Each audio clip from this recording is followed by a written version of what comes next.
People of the internet, today we are going to watch a video from a comedian speaking about why he left Austin, Texas and the Austin comedy scene. We're going to learn the reasons that he left and what he truly thinks about Austin comedy. So give it up for Mark Pugh. Let's go. Mark is a motherfucking man, bro. 500 days. That's how long I lived in Austin. I moved there to do comedy, and I'ma move back. I don't like none of this shit. Nope. look, this is not me saying don't go to Austin for comedy. If you want to do comedy, Austin might be a good scene.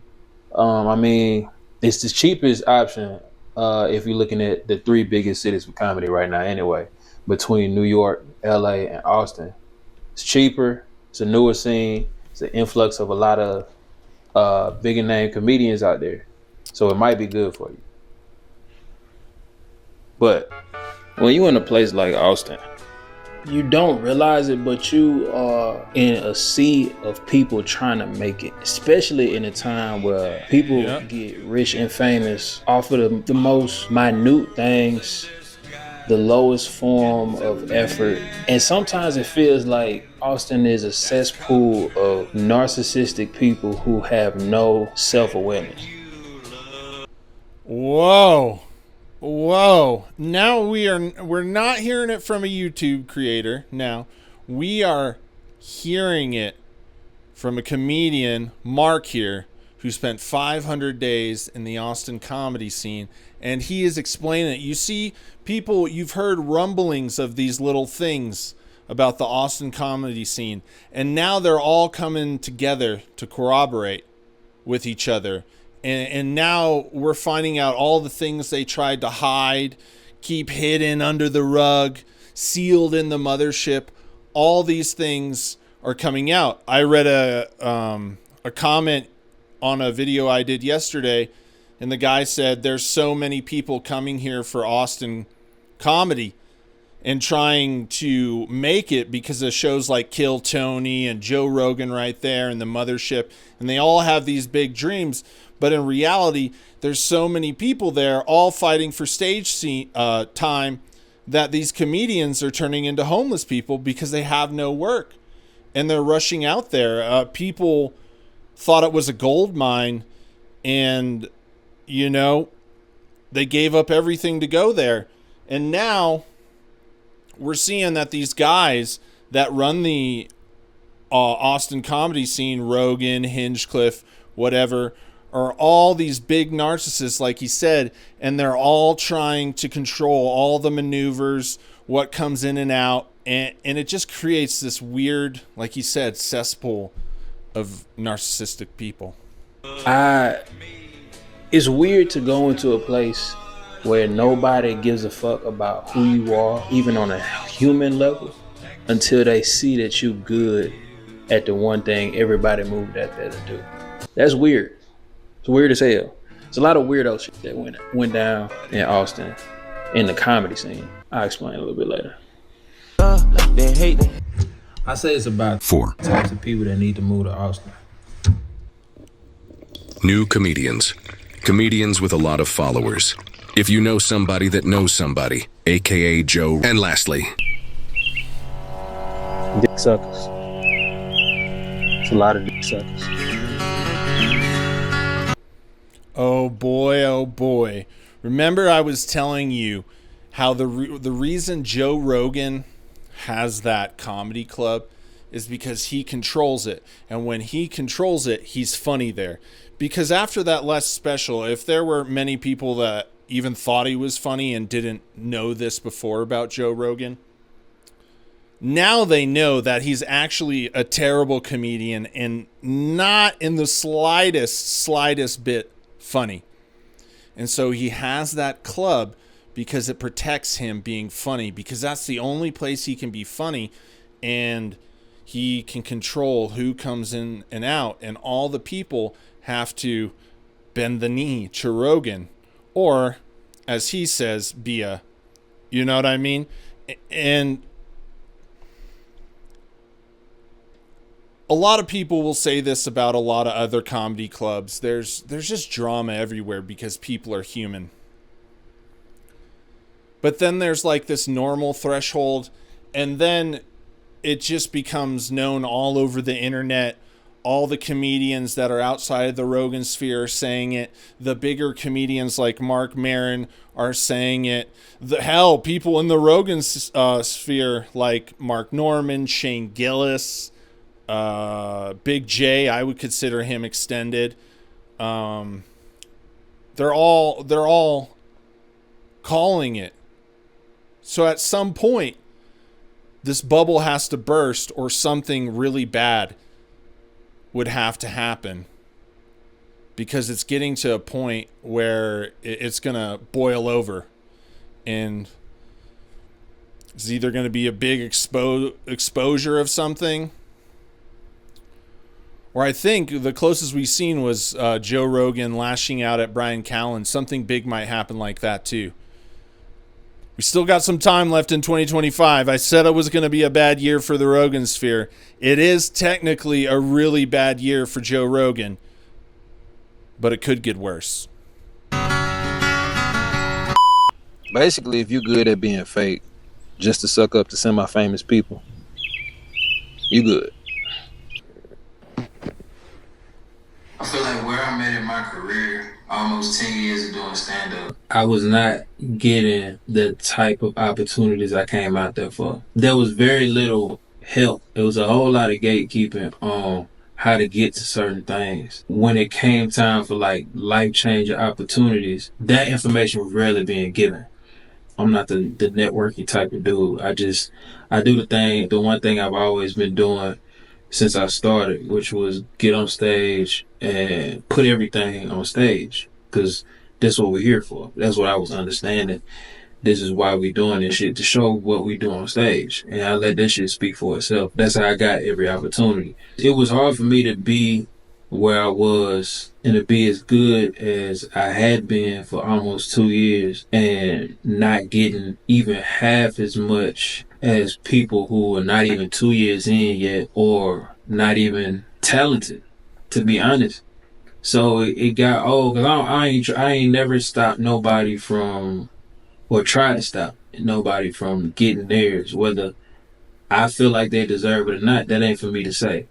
I ain't ever gonna hate on nobody that is not as good as somebody else, but they get an opportunity to do something. My whole thing was, if we're giving out shit to people, if anybody should be getting shit, it should be the niggas that's funny, man, straight up.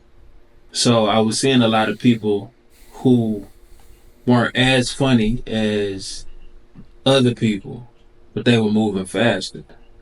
And I can't be who I am, and not only am I'm not the type of person to be like, man, I'm so far at this comedy shit, man, I'm better than everybody. I'm not the one saying that shit. But every show after show, people coming up to me, you was my favorite, you was the funniest one on the show, this, that, and the third, why you not over here yet, why you ain't doing this? So it's not me saying that shit, it's comics and audience members coming up to me telling me shit don't add up. If it's some shit to be handed out, I feel like the people that need to be getting it is the people that don't work for it and that show that they deserve it first. You know what I'm saying? I don't want to be on the show and I'm the only funny nigga on the show. It's a difference between paying your dues and get handed shit and being told to accept it. And I feel like a lot of times I would say nothing because I'm going to pay my dues regardless. I'm going to just go up and show. Like, if it's 7 people on the show, my job ain't to be policing who else is funny. My job is to be funny, right? So I'm not going to be on there and be like, oh, I can't do no show with this person because they not as funny as me. I ain't never been like that. But I also don't want to be on a show where I'm the only funny person on there. I ain't got to be the funniest, bro, because we there to do a show. I'm used to going to somewhere like Dallas or Shreveport and everybody on the ticket is a killer. Dead ass. The way I was seeing shit, I would walk around all of Austin, the open mics and the shows, the ticketed events, the paid shows, the free shows, the open mics. I'd go to this shit and I'd be on these shows and I'd be like, bro, I could bring 10 people from Shreveport, 10 people from Dallas, and they would kid. I wouldn't even be the funniest one on the show. And it is hard to see people in my own hometown that I know personally that deserve a lot more than what they're getting. And then I go to another place and see people not even remotely close to the people I know working their ass off. They can't touch none of us, but they're being pushed. You know, he confirms a couple things there. You can tell that he does truly love comedy if it's not his passion when he's speaking about this, because throughout the whole thing he's been speaking from the beginning of this video about putting in the work, going on stage, and being funny are the most important things he needs to do. And you can tell that's somebody that takes pride in their work, takes pride in the craft of comedy. And like, I like a guy like that, and I value his word. He's also confirming something that the Rogan sphere and the comedians in the Rogan sphere, what tons of people outside of it have been saying, that these comedians aren't funny. He says, and I've always thought that too, because whenever I've watched anything from a Rogan recommendation, like another comedian, something, I didn't find it funny. Even watching Rogan before Burn the Boats, I didn't find funny. And I never really understood it. But once you see one Rogan comedian, and then you see another, and then you see another, and they're all not funny, it makes sense with what he's saying, that people are being given things. Because there's a lot of unfunny comedians in the Rogan sphere. And the reason that is because Joe Rogan is not funny. There's one thing you cannot do, which Shane Gillis like rode the edge, and for some reason Joe let him get away with it. But you cannot outshine Joe. You cannot be a true, funny, authentic, hardworking comedian and be around Joe Rogan. Because if you are, you can see his bluff, and he knows you see his bluff. And he doesn't keep people around. And that is why all of the comedians in the Rogan sphere may catch a laugh here or there. But truly, if you thought of them, their overall package, you wouldn't think they're funny. And now we've got more confirmation. The frustration it caused him. And here's the thing about people that can't be fake. There's people that can do it, and probably a lot more. But there's people that just have that I can't be fake gene. And a lot of people don't understand that. But the thing is it eats at you. You can't stand to see people be corrupt or get ahead by taking a shortcut or doing a dirty tactic. And I think with time you can get better about not caring, but it like eats at you, and you can't understand it, because in your mind, a lot of people that have this can't be fake, they believe in hard work and whatever they claim to do, they want to have worked for it and built it, and they cherish it. And so when they see people like this, it just eats inside. And you can either do two things, which over time you learn to be better at. You could call them out, confront them, whatever, or you could just remove yourself from the situation and go find happiness elsewhere. Because for a person that loves authenticity, it's only a matter of time, because a lot of those people that can't be fake usually speak their mind as well. So it's a ticking time bomb. Just in case you don't understand people like that. It's something you can work at, but it's just like a thing inside that eats at you. And the only way to make it go away is to leave or to confront that. I personally don't want to be the only black person around a bunch of white people, and the only thing y'all saying to me is some shit about how I'm black. Like, a dead ass don't want to be around that shit. Because when I'm around, if I'm around the only white person, I'm not gonna be like, "Hey, you white." That's some white people shit. I don't do that in conversation. We might do that shit on stage, maybe. But even then, bro, let's have better shit to say on stage. There's a lot of people that don't know when to stop trying to be a clown, trying to out funny each other, and don't none of it be funny. I don't want to hear 50 white guys come up to me and almost say the N-word. It's like 50 white people come to you and say, "What's up, my ninja?" I don't want to hear that shit. Just almost saying the N-word or trying to say it. Let's talk about something else. All my conversations don't have to be how I'm black. I can't.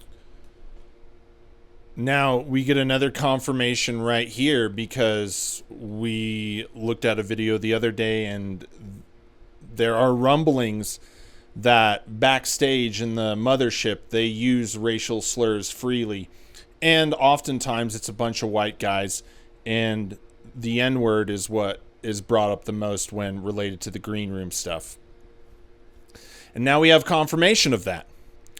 And he also confirms that the type of shit they're making, the type of comedy they claim to be the best stuff in the world, is low-hanging fruit, like fourth grader jokes, incel jokes. I mean, trying to be shocking. He says that, trying to be funnier than the other one. So each one's trying to outdo each other.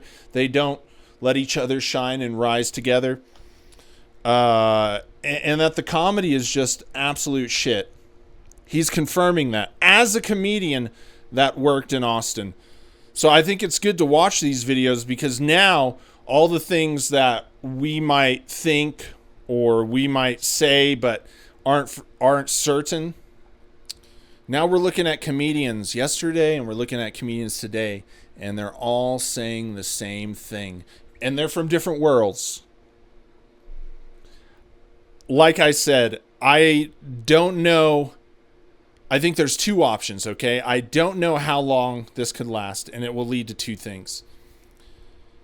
Either the bubble's going to burst, there's going to be blowouts, the Rogan sphere thing is going to fall apart, they're all going to kind of go their own ways and probably dive into their podcasts.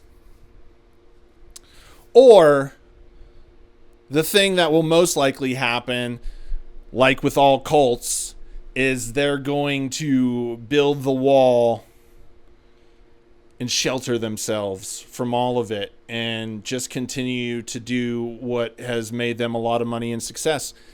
And it could continue on that way.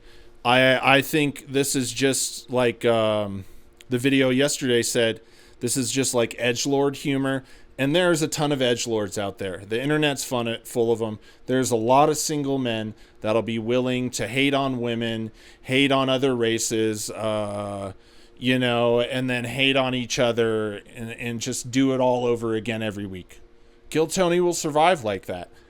To break up a fan base or something like that, it would take something fairly dramatic. But here's the thing. There's two sides to this Rogan sphere thing.